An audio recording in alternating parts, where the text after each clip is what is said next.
আসসালামু আলাইকুম প্রিয় দর্শক, আপনারা নকশি কাঁথার অনেক কাব্য কবিতা ছন্দ পড়ে থাকবেন।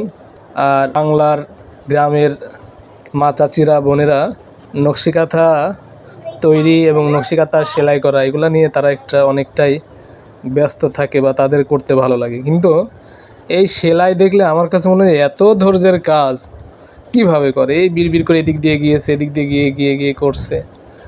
তো আমার কাছে যেটা খুব কষ্টের আর অধৈর্যের মনে হচ্ছে, সেটা মনে হচ্ছে যে আমাদের মা চাচি বোনদের কাছে, মেয়েদের কাছে খুবই ইন্টারেস্টের কাজ, খুবই মজাদার আনন্দদায়ক কাজ। এভাবে করেই যাচ্ছে, যে কাজটা আমার দেখলেও মেজাজ গরম হয়ে যায়। যদি আমার ওয়াইফ এটা করতেছে আর কি।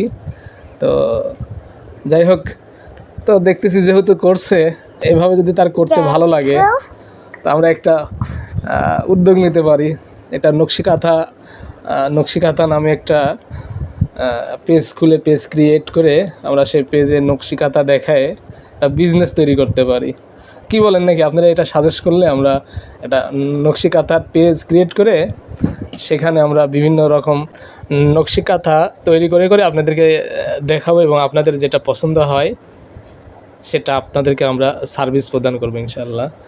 আর এরই পাশাপাশি অর্থনৈতিকভাবে আমরা স্বাবলম্বী হব ইনশাল্লাহ। তো এই কাঁথাটাও যদি কারো পছন্দ হয়ে থাকে, আমার এই ভিডিও দেখে বলতে পারেন, তাহলে এই কাঁথাটাও বিক্রি করে দেওয়া হবে ইনশাল্লাহ। তো ঠিক আছে, আসসালামু আলাইকুম রহমতুল্লাহ।